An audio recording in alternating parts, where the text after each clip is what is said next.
గౌరవ ముఖ్యమంత్రి శ్రీ నారా చంద్రబాబు నాయుడు గారి ఆధ్వర్యంలో ఎన్డీఏ కూటమి ప్రభుత్వం ఏర్పడిన తర్వాత 2 రోడ్లు రహదారులు గత ప్రభుత్వంలో అన్నీ పాడైపోయి గుంతలు, నడవలేని పరిస్థితులు, బండ్లు నడపలేని పరిస్థితులు. ఇలాంటి నేపథ్యంలో వారితో విసిగి వేసారిపోయి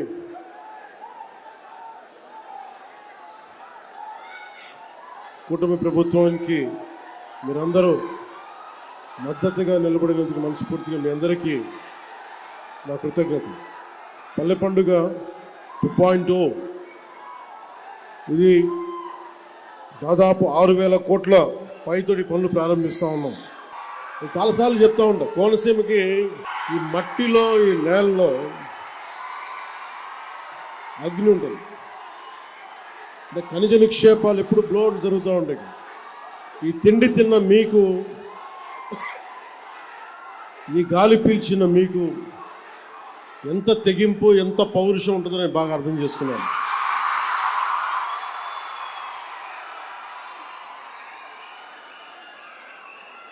ఆడపిల్లలకు కూడా ఎంత తెగింపు ఉంటుంది. ఇక్కడ దారి పొడుగున వస్తూ ఉంటే అమ్మలు, అక్కలు, చెల్లెళ్ళు, ఆడపడుచులు హారతులు ఇస్తూ, పెద్దలు, పిన్నలు, యువత హారతులు ఇస్తూ ఉంటే చాలా ఆనందం వేస్తుంది. ఇంత ప్రేమకి నోచుకునే అర్హత నాకుందా అనిపిస్తుంది ఒకసారి. భగవంతుడి దీవెన, మీ అందరి ఆశీస్సులు, చల్లని ఆశీస్సులు, మీరు నన్ను ఈ స్థానంలో కూర్చోబెట్టారు. ఈరోజు సుబ్రహ్మణ్య షష్ఠి శుభాకాంక్షలు తెలియజేసుకుంటూ, కూరవరం శివాలయం ఆగిపోయింది. సుబ్రహ్మణ్య షష్ఠి రోజున మీరు సుబ్రహ్మణ్యేశ్వర స్వామి తండ్రి అయిన పరమశివుడు ఆలయం ఆగిపోతే దాన్ని ఎలా వదిలేస్తాం? నేను మీకు మాటిస్తున్నాను, అది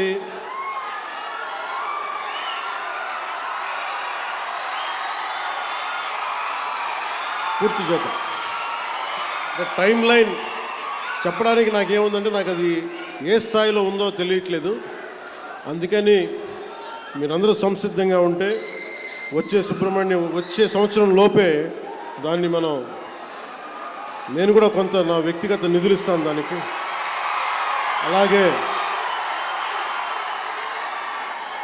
అలాగే మన ఎండోమెంట్స్ డిపార్ట్మెంట్తో మన మంత్రి గారితో కూడా మాట్లాడి దానికి కావాల్సిన నిధుల్ని నేను సమకూర్చి మీకు పరమశివుడి ఆశీస్సులు ఉండేలా మనందరికీ ప్రయత్నం నేను చేస్తాను. ఏంటమ్మా మీ లెటర్సా ఇవన్నీ? ఏం రాశారు లోపల? ఇవన్నీ చదివి మీకు పంపిస్తాను.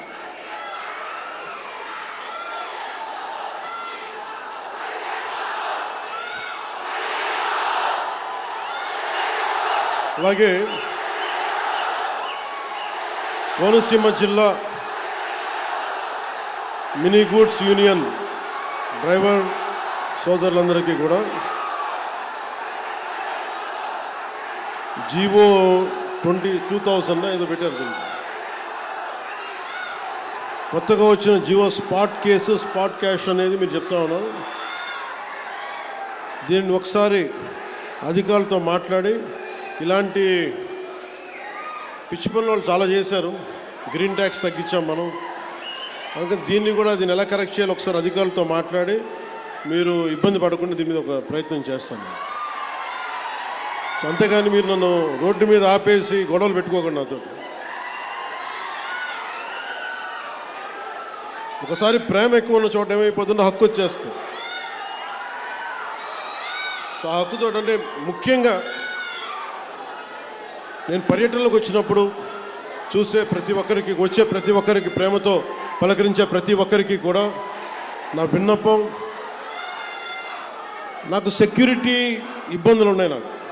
సో ప్రతిసారి బయటికి రావాలంటే అది బుల్లెట్ ప్రూఫ్ వెహికల్ అవటం వల్ల డోర్ చాలా బరువు ఉంటుంది. అలాగే ఒకసారి రోడ్ల మీద నుంచి బయటకు వద్దామంటే కొన్నిసార్లు సెక్యూరిటీ సిబ్బంది అధికారులు కూడా మాకు ఇబ్బంది అవుతుందండి. అంటే మీరు మన అభిమానులు కానీ మనల్ని ప్రేమించే జనసేన అభిమానులు కానీ ఎంత బలంగా ఉంటారంటే ప్రధానమంత్రి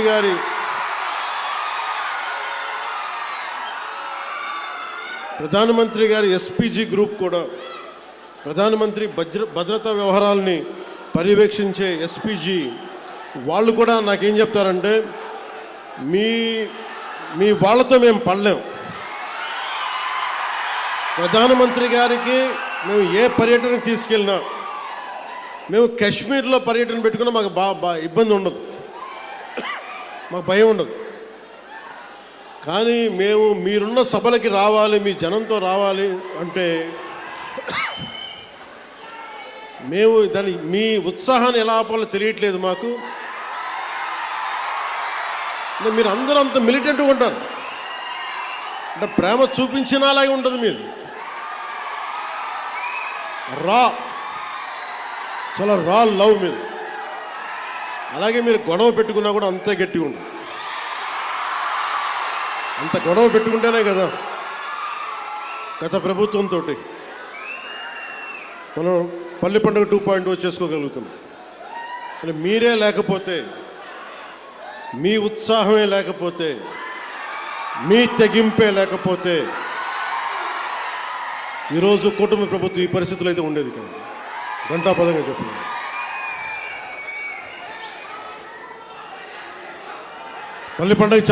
పల్లి పండుగ గురించి చెప్పబోయే ముందు ముఖ్యంగా ఇక్కడున్న జెన్జీ 20 ఏళ్ళు 2000 తర్వాత పుట్టిన పిల్లలు, యువత, నేను మీ భవిష్యత్తు కోసం ఆలోచిస్తున్నాను. అది ఆఖరిలో చెప్తాను. మీ భవిష్యత్తు కోసమే నేను ఆలోచిస్తున్నాను. మిగతా వారి సంగతి నాకు తెలియదు, కానీ నా వరకు నేను చెప్పుకోగలను. నేను చాలా 15 సంవత్సరాలు ప్రైమ్ కెరీర్ నాది. 2003, 2004, 2005 నుంచి నా జస్ట్ కెరీర్ టేక్ ఆఫ్ అవుతూ ఉంది. ఎవరైనా సరే ఒక 50-55 ఏళ్ళు వచ్చాక పాలిటిక్స్ గురించి ఆలోచిస్తారు. నేను ఎర్లీ 20స్లో 20 వయసులో ఉన్నప్పుడు ఆలోచించాను. దేనికంటే నేను వచ్చే తరం కోసం ఆలోచించాను, పుట్టబోయే తరం కోసం ఆలోచించాను. ఆ అనుభవమే, ఆ నిర్ణయమే నన్ను మీకోసం అండగా నిలబడేలా చేసింది. మీకోసం మీరు ఎలాంటి అభివృద్ధి కోరుకుంటున్నారు, ఎలాంటి నయా భారత్ని కోరుకుంటున్నారు, అలాగే వెల్ఫేర్ స్కీమ్స్ ఉండాలి, పథకాలు ఉండాలి, ఉచిత పథకాలు ఉండాలి, వాటితో పాటు అభివృద్ధి కూడా ఉండాలి. కేవలం పథకాలనే నమ్మి, కేవలం ఉచిత పథకాలనే నమ్మి, కేవలం వెల్ఫేర్ స్కీమ్స్నే నమ్మి ముందుకెళ్తే అది ఎంతవరకు సాధ్యపడద్దో నాకు తెలియదు. ఎందుకంటే కేవలం వెల్ఫేర్ స్కీమ్సే ఓట్లు తీసుకురావు. బీహార్లో కూడా మనం చూసాం. బీహార్ ఎన్నికలు కూడా ఒక్కొక్కరు అన్ని లక్షల ఉద్యోగాలు ఇచ్చేస్తాం అన్నీ చెప్పినా కానీ వాళ్ళు ఎందుకు ఆర్జేడీ లాంటి పార్టీని ఎందుకు గెలిపించలేదు అంటే, ఈ జనరేషన్ మేల్కొంది, ఈ జెన్జీ, ఈ కొత్త తరం మేల్కొంది. మేము మిమ్మల్ని రకరకాలుగా విడగొట్టి విభజించి పాలిస్తే మీరు నమ్మడానికి సిద్ధంగా లేరు. ఇది నేను 2004లో నేను గ్రహించాను. పుట్టే తరం, పుట్టబోతున్న తరం కొత్త తరం, అది నవతరం, అది రక్తాలు సలసల కాగేరు యువతరం. అది మీకోసం బాధ్యతగా నేను రాజకీయాల్లోకి వచ్చాను. సినిమాల్లో చాలా డబ్బులు, ఇందాక కూడా ఓజీ నడుస్తూ ఉంటే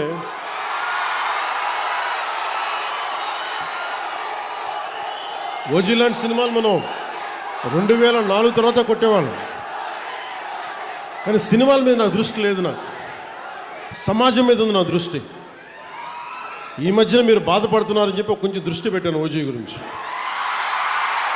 మరీ రాజకీయం, సమాజం అని మమ్మల్ని ఏడిపిస్తున్నాడు, మమ్మల్ని తలెత్తుకోలేకపోతున్నాం మన అభిమానులు అందరూ మాట్లాడుతూ ఉంటే ఒక్కసారి మీకోసం దృష్టి సారించాం.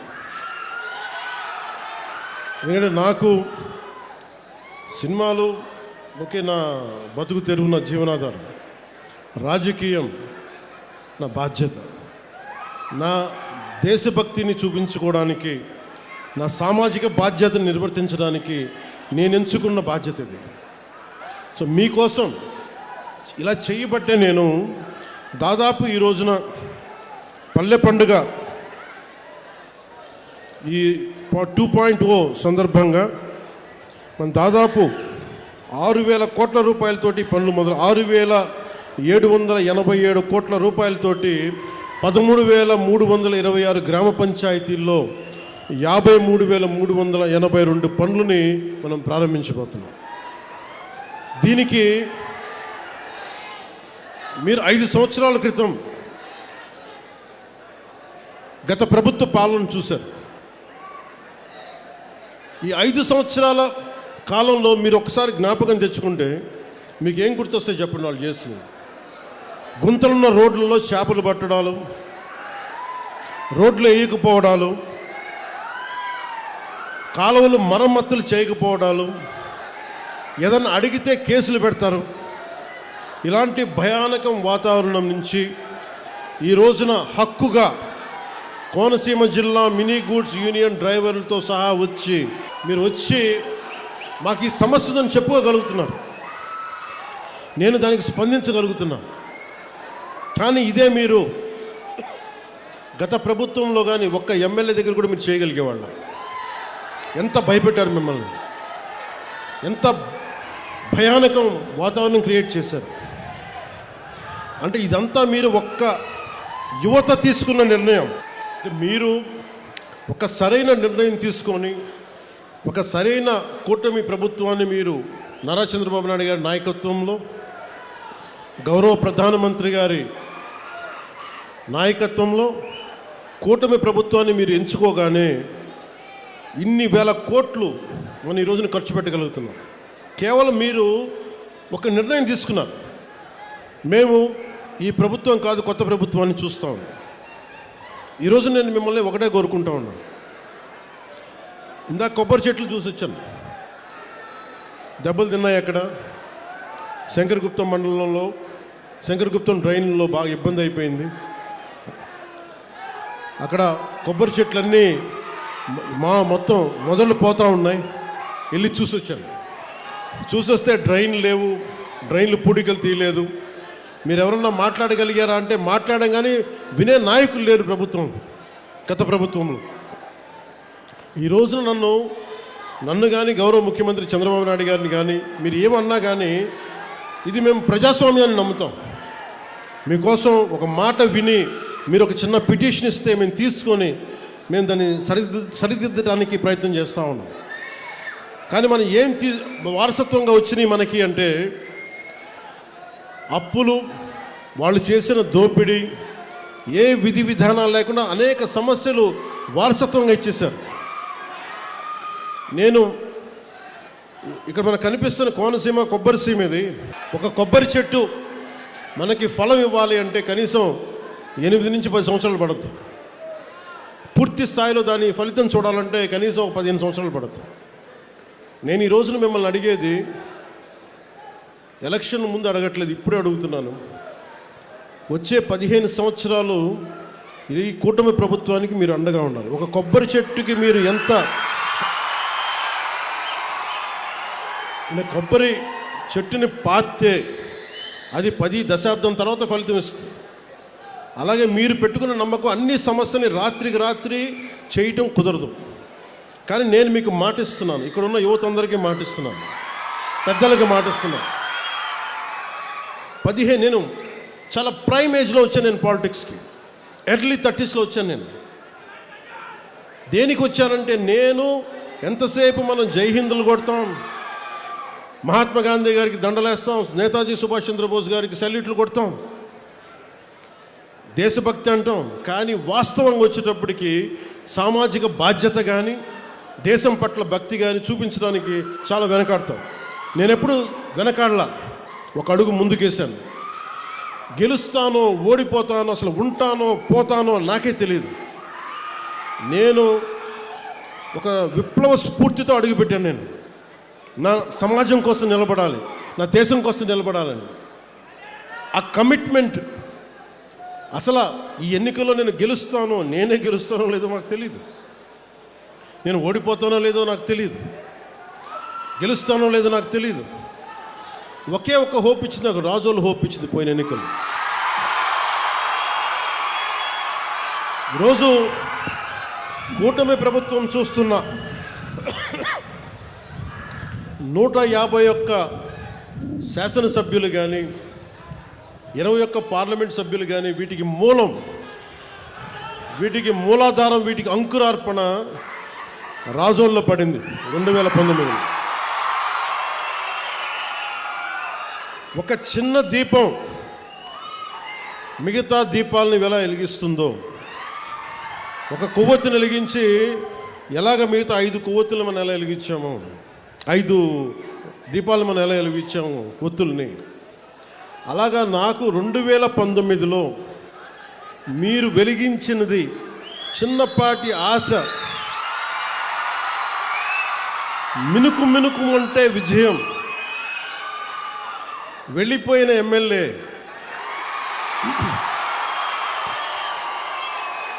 ఎమ్మెల్యే వెళ్ళిపోయినా ప్రజలు వెళ్ళా, నా అన్నదమ్ములు వెళ్ళా, నా మాడపడుచులు వెళ్ళా, మా అక్క చెల్లెలు వెళ్ళా, మమ్మల్ని నిరంతరం చిరంజీవిగా ఉండని ఆశీర్వదించే పెద్దలు వదల్లా. మీరు ఇచ్చిన ఆ చిన్నపాటి ఆశ ఈ రోజున కూటమి ప్రభుత్వానికి ఎంత బలమైందంటే, అది నాకు బలమైంది, నేను కూటమికి బలమైంది. అది మీరు ఇచ్చింది. అందుకు నాకు ప్రత్యేకించి బాధ్యత ఉంది. నాకు రాజోలకి ఇందాక మన సోదరులు హరీష్ గారు చెప్పినట్టుగా, నేను గెలవటం పిఠాపురం నుంచి పోటీ చేశాను, గెలిచాను, కానీ రాజోలు నేను గుండెల్లో పెట్టుకుని నియోజకవర్గం. అందుకే పరమశివుడి ఆశీస్సులతోటి ఆలయాన్ని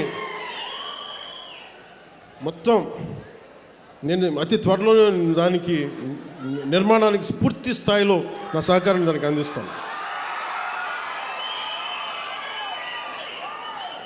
మనం పల్లె పండుగ 2.0లో రహదారులు దాదాపు 8,571 కొత్త రహదారులు నిర్మాణం చేస్తూ ఉన్నాం. 5,838 కోట్లతోటి 8,571 కిలోమీటర్లని కొత్త రహదారుల నిర్మాణం. అలాగే మనకి గోకులాలు ఉంటాయి, మనకు ఆవుని గోమాతగా పూజిస్తాం. ఇన్ని సంవత్సరాల్లో ఎవరు కూడా ఇన్ని గోకులాలు కానీ ముందుకు తీసుకెళ్ళలేకపోయారు. అలాంటిది మనం మన కూటమి ప్రభుత్వం వచ్చాక ఇప్పుడు దీంట్లో 375 కోట్ల రూపాయల వ్యయంతో 25,000 కొత్త మినీ గోకులాలు, 16 కోట్ల అంచనాతోటి 157 కమ్యూనిటీ గోకులాలని మనం ఏర్పాటు చేయబోతా ఉన్నాం. అలాగే 4 కోట్లు ఖర్చుతో 58 కిలోమీటర్ల మ్యాజిక్ డ్రైన్స్ని నిర్మాణం చేయబోతా ఉన్నాం. పంచాయతీ పరిధిలో 486 కోట్ల రూపాయలతోటి 15,000 కొత్త అభివృద్ధి పనులను చేయబోతా ఉన్నాం. అలాగే డిస్ట్రిక్ట్ పంచాయతీ రిసోర్స్ సెంటర్కి 148 కోట్లతోటి డిపిఆర్స్ మరియు గ్రామ పంచాయతీ భవనాలు నిర్మాణం చేస్తూ ఉన్నాం. అలాగే ఏషియన్ ఇన్ఫ్రాస్ట్రక్చర్ డెవలప్మెంట్ బ్యాంక్ నుంచి రుణ సహకారం తీసుకోవడంతో పాటు మహాత్మా గాంధీ జాతీయ ఉపాధి హామీ పథకం నిధులతోటి 15వ ఆర్థిక సంఘం నిధులతోటి ప్రధానమంత్రి గారి గ్రామ సడక్ యోజన, శాస్కి అంటే రాష్ట్ర మూలధన పెట్టుబడుల ప్రత్యేక సాయం వంటి పథకాల నుంచి దాదాపు 6,787 కోట్లు సమీకరించి పల్లె పండుగ 2.0 ద్వారా 13,326 గ్రామ పంచాయతీల పరిధిలో 53,382 పనులను చేపడుతున్నాం ఈరోజు. సో దానికి మీరందరూ ప్రత్యేక అతిథులుగా వచ్చినందుకు, అది మన రాజోల్లో దీని ప్రారంభోత్సవం చేసినందుకు మీ అందరికీ మనస్ఫూర్తిగా మీకు ధన్యవాదాలు తెలుపుకుంటా ఉన్నాను.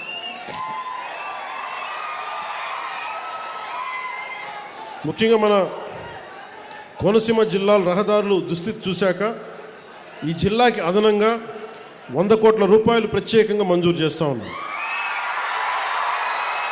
కాకపోతే వేసిన రోడ్ల మీద మీరు బైక్లో ఫాస్ట్గా వెళ్ళకండి, జాగ్రత్తగా ఇంటికి వెళ్ళాలి. మీరు బైక్లో ఫాస్ట్గా వెళ్ళడానికి రోడ్లు వేయట్లా, జాగ్రత్త ఇంటికి వెళ్తారు. అలాగే వాడపల్లి శ్రీ వెంకటేశ్వర స్వామి ఆలయం భక్తుల 7 వారాల స్వామిగా భావించే ఈ పవిత్ర క్షేత్రానికి సౌకర్యవంతంగా చేరుకునేందుకు కొత్త రహదారి నిర్మించాలన్న అభ్యర్థనను గౌరవ కొత్తపేట శాసనసభ సభ్యులు శ్రీ బండారు సత్యానందరావు గారు గతంలో నాకు దృష్టికి తీసుకొచ్చారు. ఆ విజ్ఞప్తిని గౌరవించి గోదావరి ఏటిగట్టు మీదుగా ఆలయాన్ని నేరుగా కలుపుతున్న 7 కిలోమీటర్ల రహదారి కోసం 6 కోట్లు ఇదివరకే మంజూరు చేశాం. రావులపాలెం మార్గంలోని ఇరుకు రోడ్డు ట్రాఫిక్ సమస్యలకు ఇది చాలా స్పష్టమైన పరిష్కార మార్గం తీసుకొస్తుంది. ఇది క్లుప్తంగా పల్లె పండుగట్టు. మనం భవిష్యత్తు గురించి మాట్లాడుకుందాం ఈ రోజున. కోనసీమ ఇది కేరళ లాంటి స్థాయి ఉన్న పర్యాటక శక్తి సత్తా ఉన్న ప్రాంతం ఇది కోనసీమ. ఇందాక రైతాంగంతో మాట్లాడతా, కొబ్బరి రైతాంగంతో వాళ్ళు ఇది చెప్పారు నాకు, ఈ మనకి పూడికలు తీయలేదు, దానివల్ల ఉప్పు నీరు ఇట్లాగ ఉండిపోయి కొబ్బరి చెట్లు మొదల దాకా పోతున్నాయి. ఏం చేయాలంటే నేను చెప్పాను, దానికి కావాల్సిన 22 కోట్లు 23 కోట్లు ఖచ్చితంగా దాన్ని ముందుకు తీసుకెళ్ళి ఇచ్చేస్తాం. కానీ దానికంటే నేను ఆలోచిస్తుంది చాలా పెద్ద ప్లాన్ ఆలోచిస్తాను. మన కోనసీమ గురించి ఆలోచిస్తున్నాం. రైల్వే లైన్ ఒకటి ఉంది,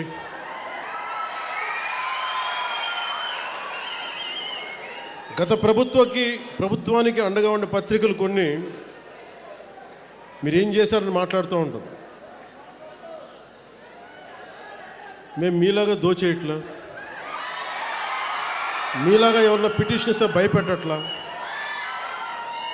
ఇన్ని వేల కోట్లు ఖర్చు పెడతా ఉన్నాం,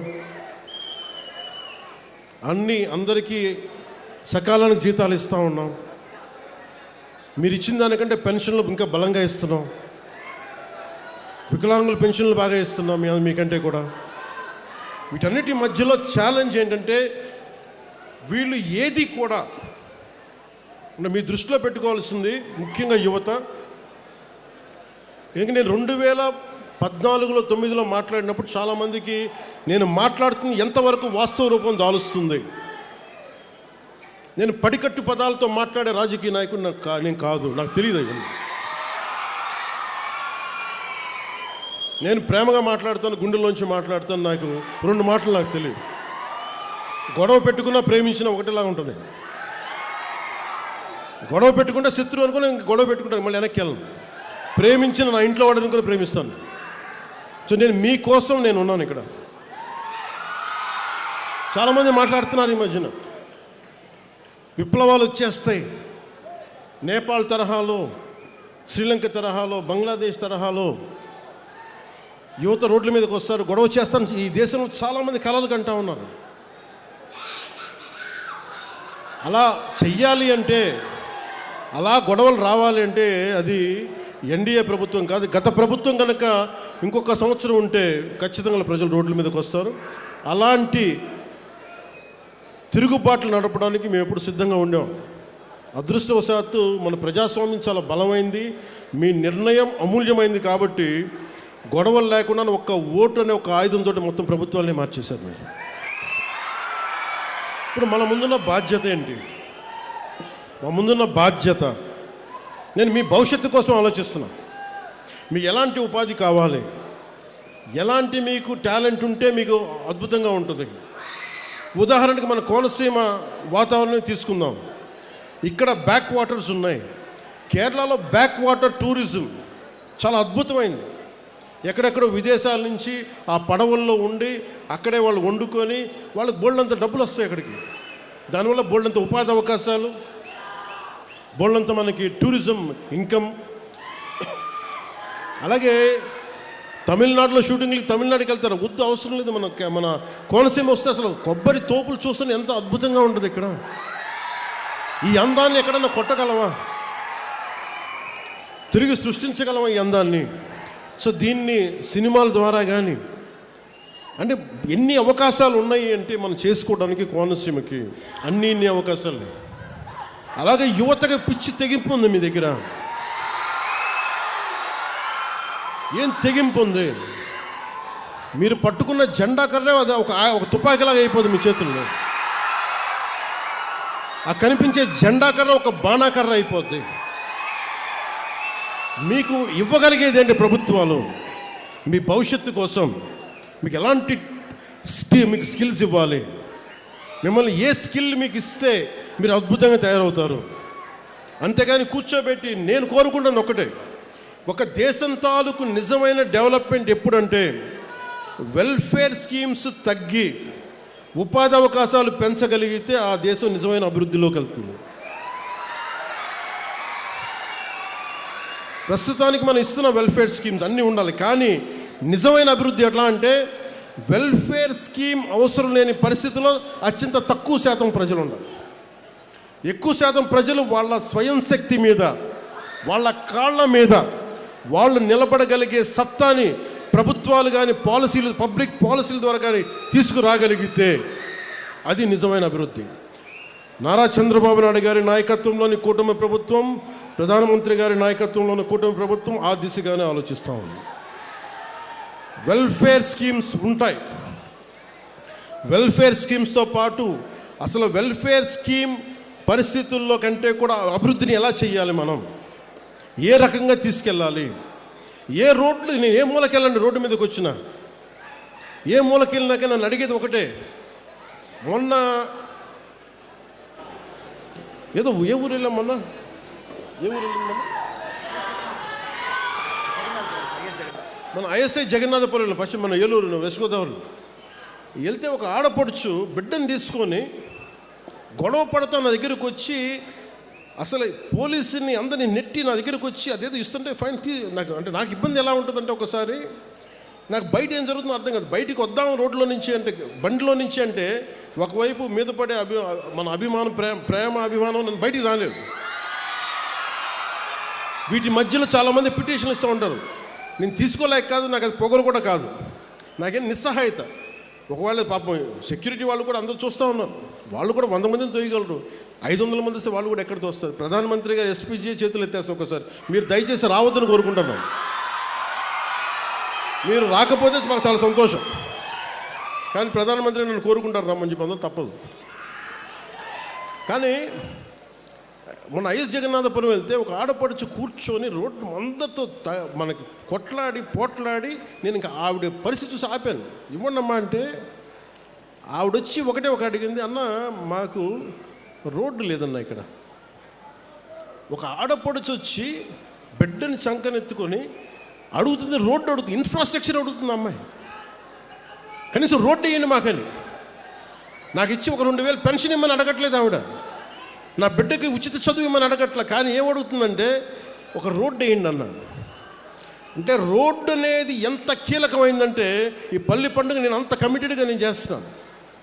నిధులు లేకపోయినా, రకరకాల మనకి ఒత్తిళ్ళు ఉన్నా కానీ, పాపం ఎన్ని ఒత్తిళ్ళ మధ్య మన ముఖ్యమంత్రి గారు ఉన్నా నేను వెళ్ళి నాకు ఏం చేస్తారో తెలియదు సార్, నాకు రోడ్లు వేయాలి, రోడ్ల మీదకి వెళ్ళలేకపోతున్నాం మేము.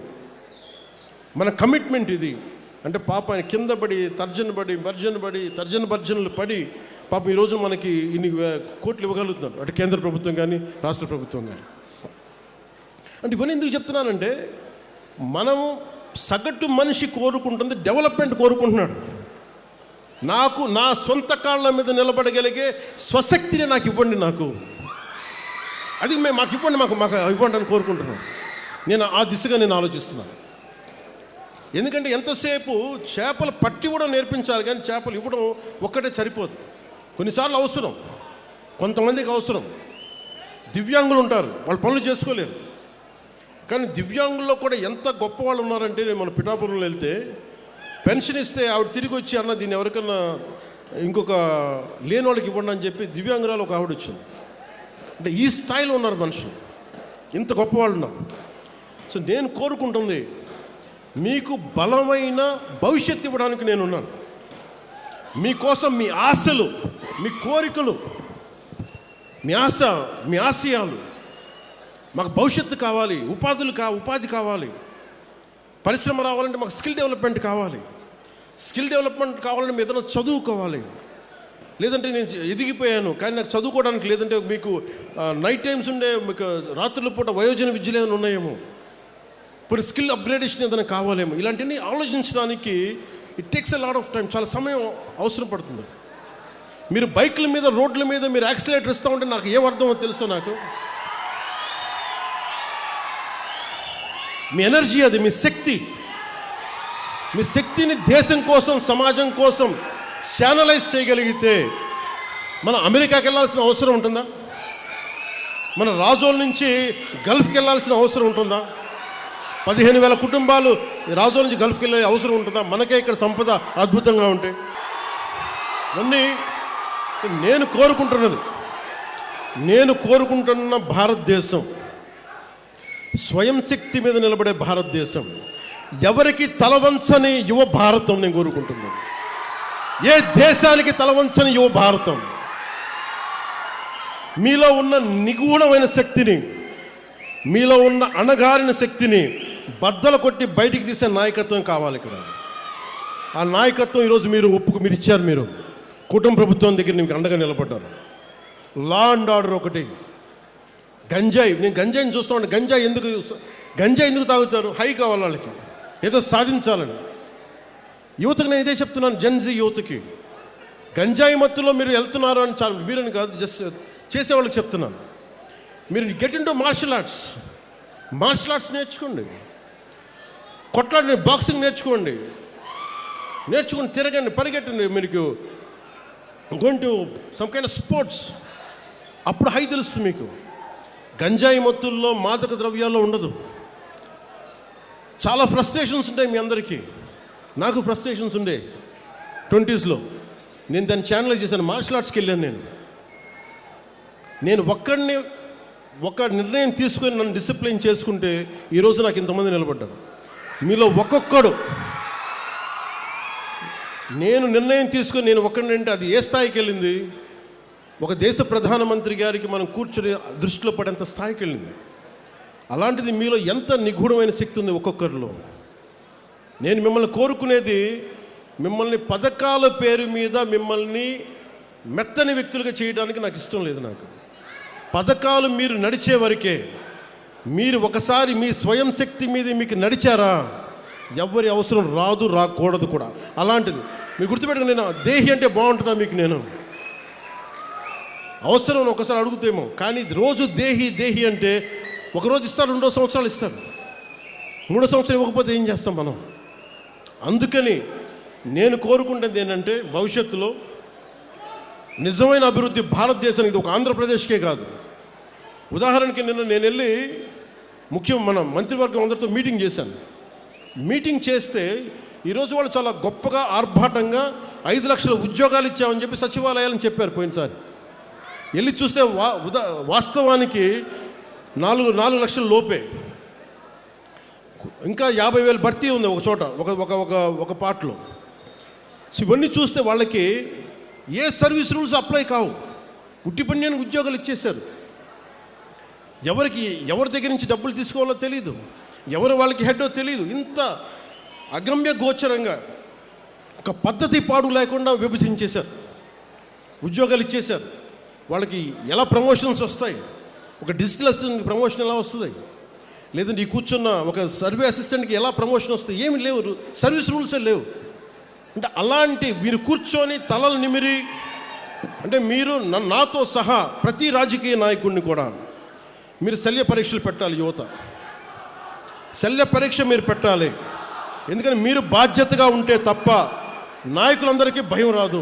నాతో సహా ముఖ్యమంత్రి గారు కానీ, నేను కానీ శాసనసభలో ఇదే చెప్పాం. మేము తప్పు చేస్తే మేము బాధ్యత వహిస్తాం. మాతో కూడా ఎవరిని ఉపేక్షించేది లేదు. అండ్ మేము దానికి అకౌంటబిలిటీ తీసుకుంటా ఉన్నాం. ఇది సాక్షాత్తు శాసనసభలో చెప్పాం. మేము శాసనసభలో ఏం మాట్లాడినా అది ఒక శాసనమే అవుతుంది. సో మేము తప్పు చేసినా, గౌరవ ముఖ్యమంత్రి గారు కూడా చెప్పింది, మేము ఎవరైనా తప్పు చేసినా శిక్ష మాకు కూడా పడాల్సిందే. అలాంటిది ఎమ్మెల్యేల పనితీరు మీద కావచ్చు, కూటమి నాయకుల పనితీరు మీద కావచ్చు, మీరు ఓట్లేశారు, మీరు అడగాల్సిన అవసరం ఉంది. మీరు అలాగే ఒకటి, మీకు హక్కు ఉండాలి అంటే మీరు బాధ్యత కూడా చూపించాలి. రాజ్యాంగం ఈ రోజున కాన్స్టిట్యూషన్ డే, ఈ రోజున రాజ్యాంగ దినోత్సవం. రాజ్యాంగ దినం మనం ఏం చెప్తాం? రాజ్యాంగ దినోత్సవం మనకి మన ఫండమెంటల్ రైట్స్, నీ ప్రాథమిక హక్కులు, నువ్వు right to live, right to educate, ఇవన్నీ ఉంటాయి. అలాగే నీ బాధ్యతలు ఏంటి? అలాగే నేను ప్రతి పౌరుడు కూడా బాధ్యత ఏంటి? ఇక్కడున్న జెన్జీ యువతను అడుగుతున్నాను, మీ బాధ్యత. సమాజం పట్ల మీకు బాధ్యత ఉంది, దేశం పట్ల మీకు బాధ్యత ఉంది, ఈ సంస్కృతి పట్ల మీకు బాధ్యత ఉంది. ఇవన్నీ మీరు నిర్వర్తించగలిగితే మీకు అప్పుడు హక్కు వస్తుంది. మీరు నిలబడితే ఇంకొక నిలదీసే హక్కు మీకు వస్తుంది. ఈ రోజున, ఈ రాజ్యాంగ దినోత్సవం రోజున ఒకటే ఒక సందేశం నాది. మీరు నిలబడితే, మీరు మీ ఆశయాలకి మీరు నిలబడి మీ బాధ్యతల్ని మీరు నిర్వర్తిస్తే, ప్రతి ఒక్క పొలిటికల్ వ్యవస్థలో ఉండే ప్రతి ఒక్కరిని, వార్డు మెంబర్ దగ్గర నుంచి ఎంత పెద్ద స్థాయి నాయకుడి దగ్గరికైనా సరే నిలదీసే హక్కు మీకు వస్తుంది. అది మర్చిపోకండి. ఇది నేను ఎందుకు ఇంత ధైర్యంగా చెప్తున్నాం మేమందరం కుటుంబ ప్రభుత్వం తరపున అంటే, మేము ఈ దేశం బాగుండాలి. ముఖ్యమంత్రి గారు కూడా పదే పదే చెప్తుంది, అసలు మనకి ఎవరన్నా డబ్బున్న వాళ్ళని కొంతమంది దత్తత తీసుకోండి, దత్తత తీసుకొని వాళ్ళకి ఎంటర్ప్రెన్యూర్స్, కుటుంబాల నుంచి ఒక ఎంటర్ప్రెన్యూర్ కావాలి ఆయన కోరిక. సో అలాగా అంటే ఇది చాలామంది కలిసికట్టు రావాలి సమాజ నిర్మాణానికి. అందుకని మీరు కూడా ఈ నిర్మాణంలో భాగస్వామ్యం తీసుకోండి. నేను మళ్ళీ 14 రోజుల తర్వాత మళ్ళీ రాజోలు వస్తాను. నేనేం చెప్పాను అధికారులకి, కోనసీమకి ఒక కాంప్రహెన్సివ్ ప్లాన్, ఒక సమగ్రమైన విధి విధానాలతోటి, ముందు రైతాంగానికి, కొబ్బరి రైతాంగానికి కావాల్సిన విధి విధానాలతో ఒక ప్రణాళికతోటి 45 రోజుల్లో వస్తాం, జనవరి పండగ తర్వాత. ఈ లోపల నేను ఇంకో 14 రోజుల తర్వాత వస్తాను. దానికి ఏం పనులు చేయమని చెప్పి అధికారులకి ఆదేశించాను. అలాగే మీకు కూడా మీరు నన్ను పని చేసుకునే వెసులుబాటు ఇవ్వండి చాలు. నాకు 2 ఇవ్వండి. మీరు నాకు పనిచేసే వెసులుబాటు ఇవ్వండి. 15 సంవత్సరాలు ఒక కొబ్బరి చెట్టును కాపాడుకుంటే అది ఇంటికి పెద్ద కొడుకు అంటారు. కూటమి ప్రభుత్వాన్ని ఒక పెద్ద కొడుకులా కాపాడండి. మీరు ఈ పెద్ద కొడుకుని మీరు కాపాడితే పెద్ద కొడుకు మీకు భవిష్యత్తు ఇస్తారు. ఇది రాజోలు తాగదు, కోనసీమ తాగదు, ఆంధ్రప్రదేశ్ తాగదు, దేశంకి వెళ్తుంది. మీరు అంటే అదే చెప్తున్నాను, రాజోల్ నుంచి మొదలైన ప్రయాణం పైదాకా వెళ్ళాలి. మీ చేతుల్లో ఉంది. నాకు ఇవ్వగలిగేదల్లా, నేను మిమ్మల్ని నమ్మాను, మీకోసం నిలబడతాను. నేను అద్భుతాలు రాత్రికి రాత్రి చేస్తానని చెప్పను. రోడ్లు రాత్రి వేయలేము, కానీ మీకోసం నిలబడతాం. మీకు ఏదైనా సమస్య ఉంటే మీరు పాలు పంచుకోవాలంటే నన్ను పవన్ కళ్యాణ్ అవసరం లేని స్థాయిలో దేశం ఉండాలి, పవన్ కళ్యాణ్ అవసరం లేని స్థాయిలో రాజోలు ఉండాలి. నేను వస్తేనే సమస్య తీరుద్దంటే తప్పు కదా. వ్యక్తి సెంట్రిక్, పర్సనల్ సెంట్రిక్ డెమోక్రసీ అయిపోయింది, dangerous. It should be citizen centric democracy. అక్కడున్న ఆడపిల్ల నాకు పని అవ్వట్లేదంటే మీరు ధైర్యం వెళ్తే మీరు గొంతు తెరిస్తే పని అయిపోవాలి మీకు. అది కదా మీకు రాజ్యాంగం ఇచ్చింది. దానికోసం పవన్ కళ్యాణ్ కోసం వెయిట్ చేయకర్లా, ఇంకో అధికారి కోసం వెయిట్ చేయకర్లా, ఇంకో మంత్రి కోసం వెయిట్ చేయకర్లా. ఎప్పుడైతే ప్రజలు చాలా బలంగా ఉంటారో నాయకులకి భయం వేస్తుంది. You have to become an vote bank. ఇప్పుడు చూడండి, గత ప్రభుత్వం మళ్ళీ ఏం మాట్లాడుతున్నారు, మేము భవిష్యత్తులో ఇవి చేస్తాం ఉన్నారు. మీకు 5 సంవత్సరాల సమయం ఇస్తేనే మీరు ఏం చేయలేకపోయారు, రాష్ట్రాన్ని ఇంత అస్తవ్యస్తంగా చేశారు. ఇంకొకసారి మీరు వస్తే ఏం జరుగుద్ది? అదే వద్దని చెప్పి మనం ప్రజలు పక్కన పెట్టారు. ఈ రోజుకి వాళ్ళు తీరుతేనే మార్చుకోవట్లేదు. చాలా తక్కువ సార్లు గత ప్రభుత్వం గురించి మాట్లాడతారు. వాళ్ళు ఈ రోజుకి వాళ్ళ బూతులు మారట్లేదు, వాళ్ళ బుద్ధులు మారట్లేదు. నేను ఇంకా మీరు సామాజిక మాధ్యమాల్లో తిడుతూనే ఉన్నారు. మళ్ళీ ఇంకొకసారి హెచ్చరిస్తున్నా. పిఠాపురంలో ఒకసారి చెప్పాను మీకు, మళ్ళీ మీరు కూర్చొని పాత పద్ధతిలో కనుక మళ్ళీ నాయకులు మళ్ళీ మీరు పిచ్చి ప్రలాపనలు చేస్తే పర్యవసానాలు చాలా తీవ్రంగా ఉంటాయి, గుర్తుపెట్టుకోండి. మిమ్మల్ని మీరు కానీ మీ నాయకులు కానీ మీరు ఒక క్రమబద్ధంగా ఒక పద్ధతిలో మమ్మల్ని విమర్శిస్తే తప్పులను మేము సరిదిద్దుకుంటాం, వివరణిస్తాం. అలా కాకుండా వ్యక్తిగతంగా మళ్ళీ పాత పద్ధతిలో చేస్తే ఈసారి నేనే చెప్తున్నా. మీరు పవన్ కళ్యాణ్ మంచితనం చూశారు, పవన్ కళ్యాణ్ సహనం చూశారు, పవన్ కళ్యాణ్ గట్టితనం మీరు చూడలేదు ఎప్పుడు. దయచేసి అక్కడ దాకా తీసుకెళ్ళకండి, ఎందుకంటే నాకు క్షమ ఉండదు నా దగ్గర. మీలాంటి వాళ్ళకి, రిపీటెడ్ అఫెండర్స్కి, క్రైమ్ చేసి తప్పించుకుందాం అనుకున్నోడికి, రిపీటెడ్ అఫెండర్స్కి నా దగ్గర క్షమ ఉండదు. చాలా భరిస్తాం, చాలా సహనంతో తీసుకుంటాం. కానీ పదే పదే కూర్చోబెట్టి మేము ఏదైనా చేస్తామని మీరు మళ్ళీ పాత పద్ధతిలో చేస్తే వీఆర్ క్లోజ్గా మానిటర్ చేస్తున్నాం. ఎవరు ఏం మాట్లాడుతున్నారు, ఎవరు ఏం చేస్తున్నారు, మీకు అవకాశం ఇస్తున్నాను. మీరు ప్రజాస్వామ్యబద్ధంగా విమర్శించండి, సౌహృదయంతో కూటమి ప్రభుత్వం తీసుకుంటుంది. మళ్ళీ హద్దులు దాటి మాట్లాడి మేమే వచ్చేస్తాం 29లో అంటే నేను చెప్తున్నాను కదా, మళ్ళీ ఈ రోజున నా రాజోలు గడ్డ సాక్షిగా చెప్తున్నాను కదా.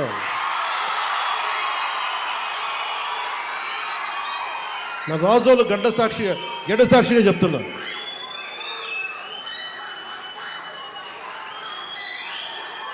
మీరు అలాంటి ఆశలు పెట్టుకోకుండా జరగవు.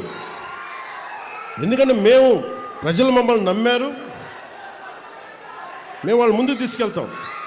నేను మీ చేత మీ ఏ సమస్య ఉన్నా కానీ మనందరం కూర్చొని, ఉదాహరణకి మన ఆటో డ్రైవర్ సోదరులు ఒక సమస్య చెప్పారు, మాట్లాడుతాం దాని గురించి. ఓకే, సమస్య ఏముంది కూర్చోబెట్టి మాట్లాడి, ప్రజాస్వామ్యం అంటే అదే కదా. ఒక సమస్య ముందుకు వస్తే మనం వింటాం, దానికి ఎలా పరిష్కార మార్గం వెతుకుతాం.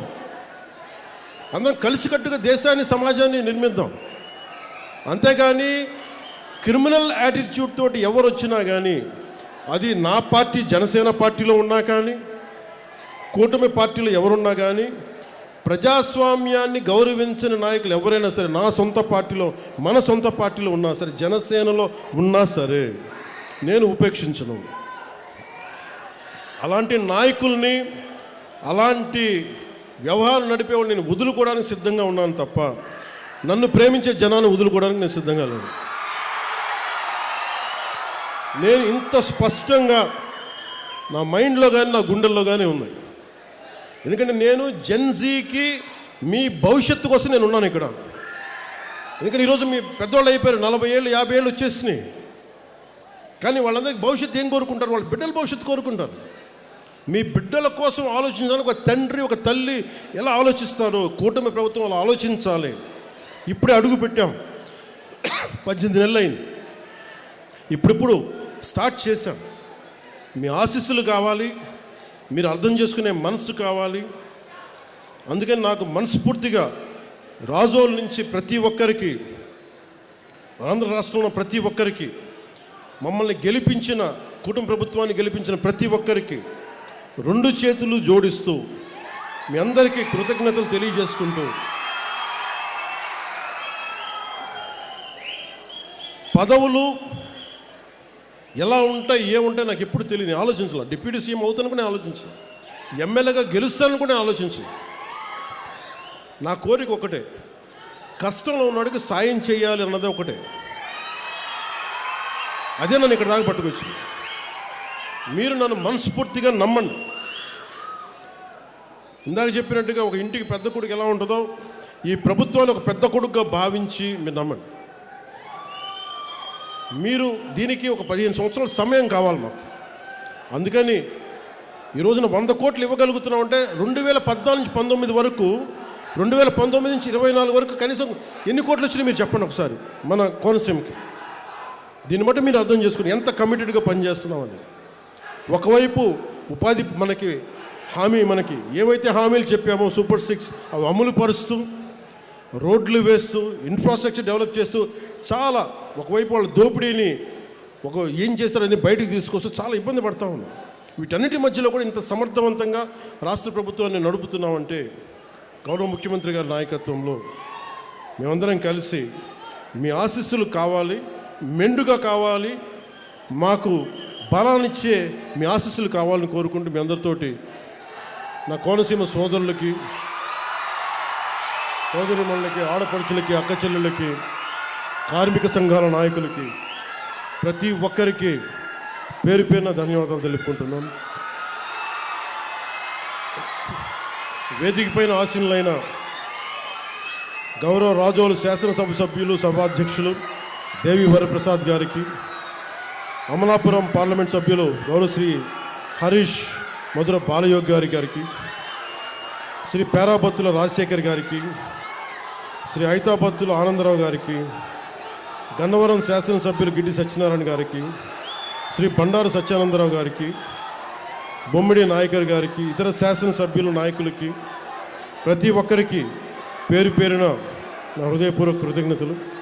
ఈ కార్యక్రమాన్ని సమర్థవంతంగా పల్లె పండుగ 2.0 సమర్థవంతంగా ముందుకు తీసుకెళ్తున్న పంచాయతీరాజ్ ముఖ్య కార్యదర్శి, గ్రామీణాభివృద్ధి, గ్రామీణ నీటి సరఫరా, పారిశుద్ధ్యం ప్రిన్సిపల్ సెక్రటరీ శ్రీ శశిభూషణ్ కుమార్ గారికి, commissioner Panchayati Raj and rural development M Krishnatej గారికి,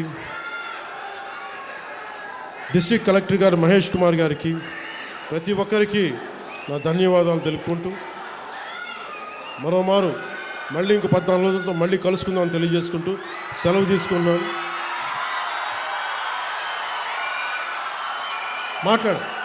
అంటే ఓఎన్జీసీకి సంబంధించి దానికి చెప్పాను ఆల్రెడీ, దాని మీద మాట్లాడుతున్నాను.